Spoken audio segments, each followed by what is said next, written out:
am so excited to introduce our guest speaker today, not only because our club supported this nonprofit with one of our international service grants last year when I served as president, but also because Iryna is passionate and just a wonderful Rotarian, and I'll briefly say a few words about her.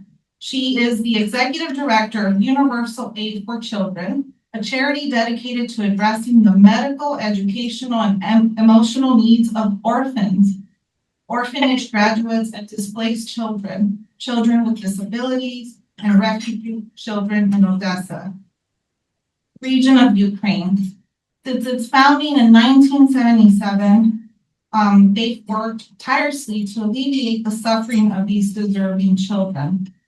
During Ukraine's defense against the ongoing war of aggression, this nonprofit has shifted its focus on the urgent humanitarian and ensuring aid, ensuring survival and support for the children in crisis. The organization is recognized as the 2020 through 2025 top-rated great nonprofit and received the Best Foreign Charity Angel of Goodness Award in 2017 from the National Association of Philanthropists of Ukraine. Iryna was born and raised in Ukraine, is a proud mother of 2 children, and is married to wonderful Rotarian Alicia over there wearing the blue jacket. Iryna brings so much passion. I'm just so glad our club was able to support this grant last year. Without further ado, Ms. Lujan. Thank you so much for this introduction, Miriam. Thank you, everybody, for attending this meeting. And thank you for my support group who showed up in person, Kuku from Capitol Hill, and all the others who joined by Zoom, including my director of Universal Aid for Children, Charles Crocker, and past president of Capitol Hill, Pauline, who actually studied in Odesa, Ukraine, where sharing the same memories about this beautiful city of Odesa, and everybody else, our sponsors, my team members from Ukraine who are also here. Thank you very much. I will share with you a story woven with hope, resilience, and love. Today, I will lead you a journey of 30 years of organization called Universal Aid for Children of Ukraine. 30 years. Is it much? Is it a long time or a short time? In a history book, it might occupy a couple of lines, no more. But in hundreds of orphans for whom Universal Aid for Children became their family, it is a lifetime of love. 30 years means for us hundreds of stories, thousands of hugs and love. How can we measure a success story of the organization that brought thousands of orphans? Today, I will walk you briefly through the legacy we built, not just as the organization, but as a family. And this story begins, as how many other stories, with a baby. The smile that sparkled a moment. It all began with a smile. 30 years ago, a newborn baby gave a radiant smile to a visitor in Odesa orphanage. That visitor was Clara Pascal, a filmmaker and philanthropist from Miami. Among the many babies she met, one tiny boy stood out. His name was Grisha. Clara sensed something special in his radiant smile. It was a moment that would change countless lives. It was the kind of smile that stays with you forever. So Clara adopted Grigory, gave him the name Luke Pascal, and brought him to Florida. Today, Luke is 30 years old, but the smile he gave Clara became a spark, a promise. She could not leave others behind. Post-Soviet Ukraine was filled with hardships and poverty. Clara returned to Ukraine and founded Universal Aid for Children. To be something more than a charity, she founded a family. After the collapse of the Soviet Union, the system was overwhelmed. Biological orphans, social orphans, babies abandoned at birth, not enough nurses, no diapers, no warmth. Back then, babies cried all through the night, and no one came.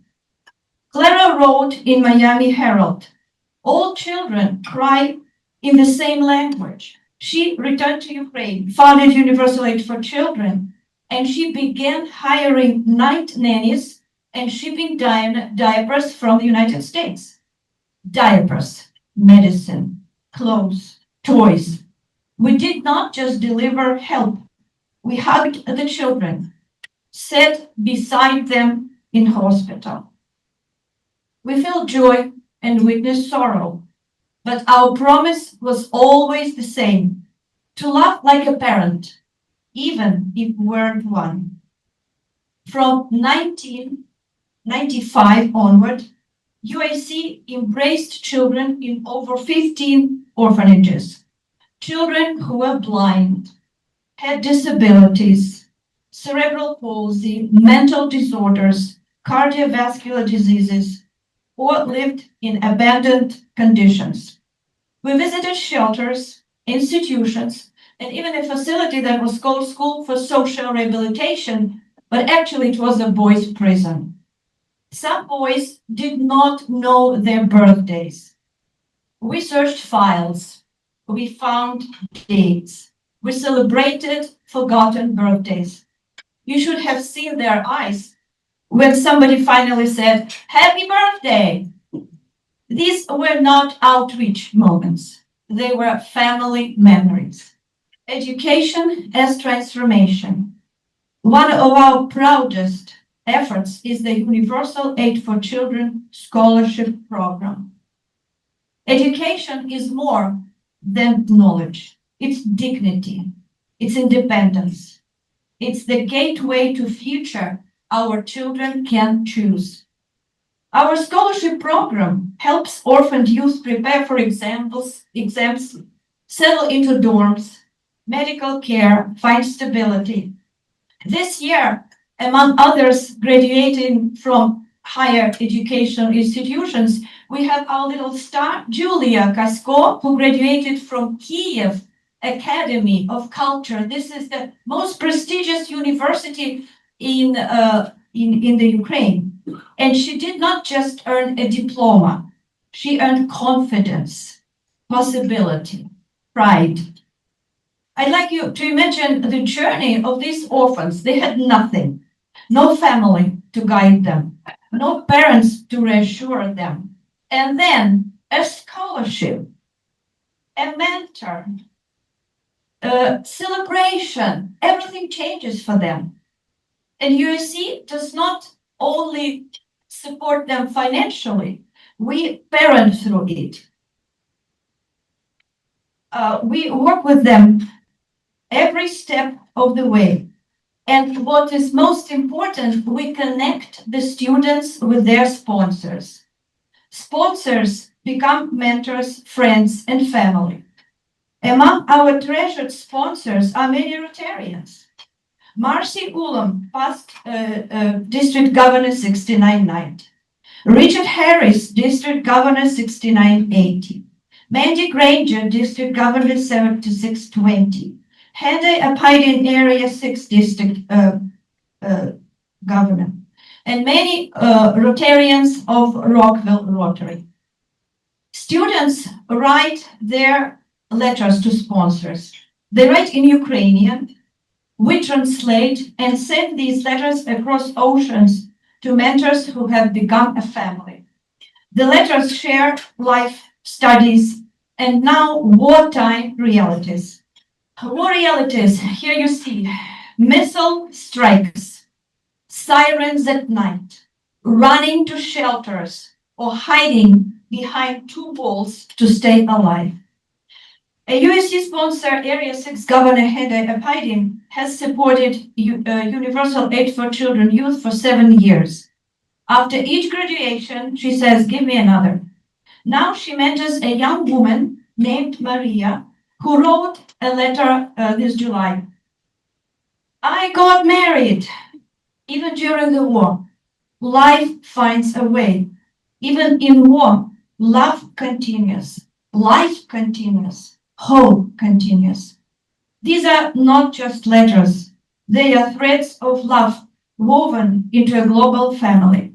My husband, Alicia, who is here, sponsored 6 scholarship children during the years. 2 of these children became closest members of our family, Vera and Marina. When Vera was getting married, she made her boyfriend to call my husband and ask for the blessing. Marina named her daughter Alicia in honor after Elise. And these are the stories that we see during all these 30 years. I want to read you some passages from letter from Pavlo to his sponsor. Letter from Pavlo. I really hope that you are all well, that you are healthy and in a good mood. How are you feeling? Last week, we were a little worried. The Shaheeds flew very close. There were ballistic flights. Many people were injured. It's scary. Honestly, it was scary. I am sincerely grateful to you for not leaving me in this difficult time. Your monthly support is really very important to me. I wish you peace, joy, good health, and well-being. With warmth and gratitude, Pavlo. Another extract is from letter Diana, a girl with cerebral palsy who otherwise would never be able to study in a university to become a psychologist. Well, this is what she writes. The war doesn't stop. At first, my city felt like one of the safest until recently. In the last couple of weeks, 3 universities, a school, and a residential building were hit. Among them was my university. I live nearby, and it was terrifying. The psychology department, where we spent so many meaningful hours, was badly damaged. These weren't just classrooms. They were our second home, where we pursued what we love and hope to dedicate our lives to. I wouldn't wish this on anyone. Thank you so much for your help. I wish you peace and calm skies above your head. This is a family I would like to tell you a little bit more about. This boy, okay, the one who is older, his name is Mikhail, and his sponsor is Richard Harris, District Governor, 7980. So this is last letter that Mikhail wrote to Richard. With mixed emotions and heartfelt gratitude, I'm writing to share that I have completed my bachelor's degree in psychology.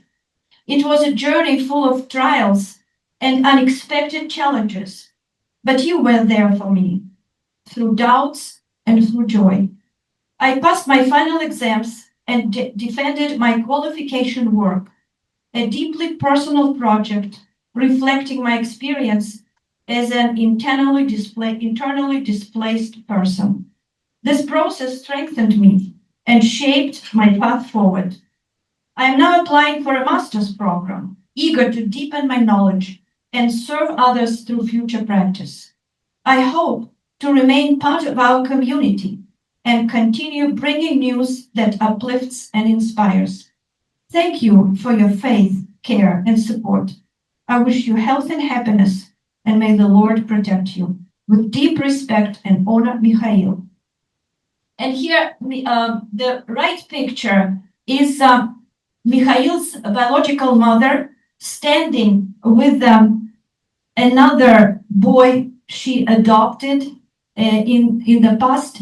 And this is the story of this another boy called Anatoly. Anatoly came to the orphanage after a painful childhood marked by poverty and abuse. Actually, he wrote to one of his sponsors that when he asked mother for food, she pressed his hands against the burning oven and he had burned his palms. So after that, he was taken to the orphanage. Misha was the only one of the family in Donetsk, and he wished to have a brother. So a fate granted him a brother when his family adopted Anatoly. When war reached their doorstep and the house was destroyed, they fled to Odesa. Anatoly was terrified that they might leave him behind, but they didn't. On the contrary, their mother opened her arms even wider, welcoming 8 more orphaned boys into their home.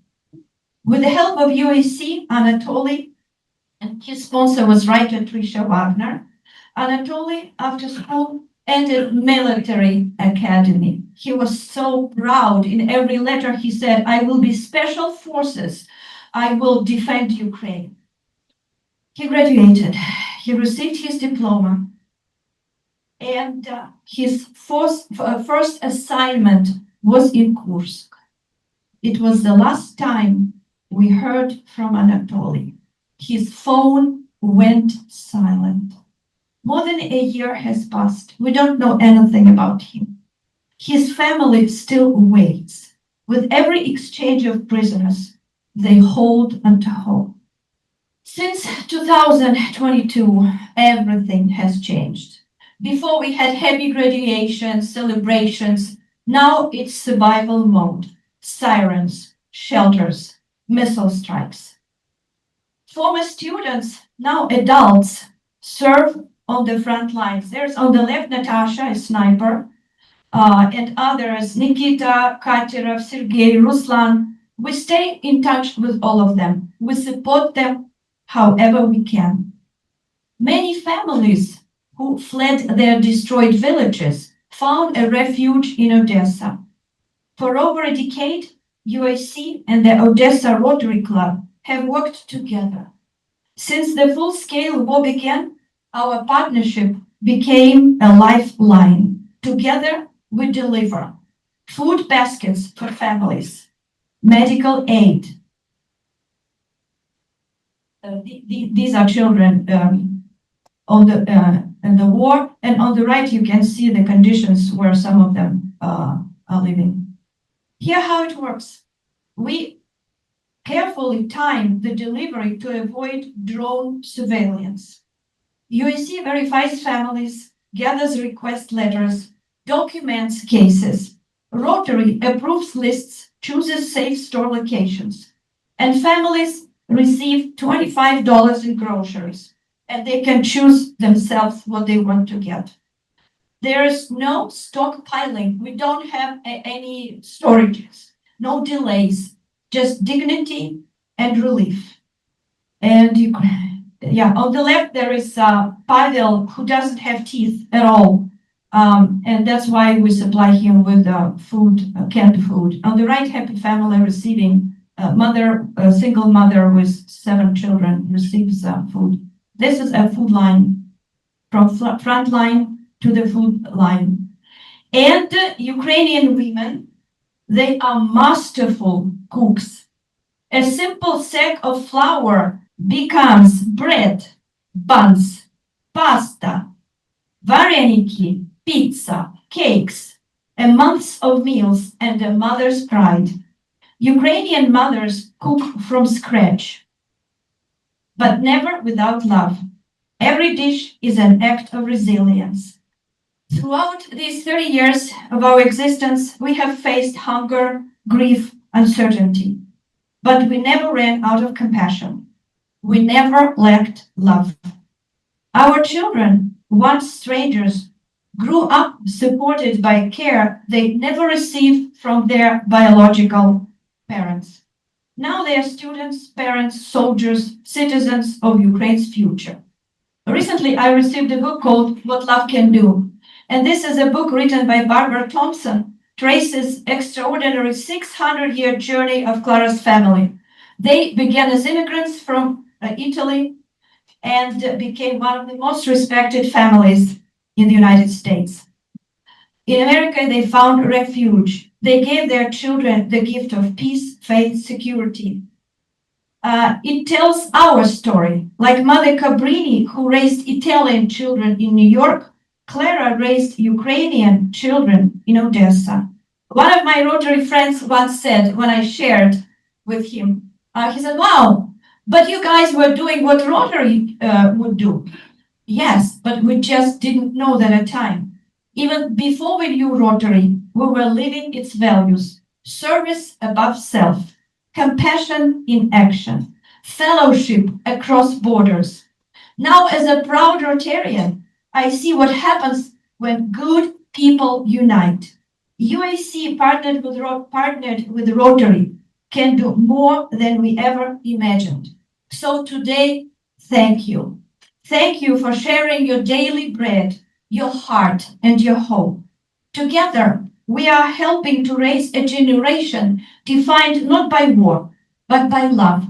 And you ask me what you can do, I'll tell you this. Whether it's a letter, a sack of flour, a handshake, a prayer, every act matters. Every act becomes a legacy. That's what love can do. Ukrainian children need peace. From our family in Odessa to you in DC, thank you. Thank you for that inspiring. I'm also from Odessa, Texas. Do you appeal to the U.S. Congress? Is there anything from U.S. aid that has gone away because of recent changes, or is it still flowing? I'd like to know about what this country is doing officially about humanitarian aid to your country. Thank you for your question. So when this organization was founded, at the beginning, it was like part of United Nations, but we never received any financial support for any organizations. It's all sponsors, plus for the last several years, it's grants from Rotary clubs. Thank you for being here.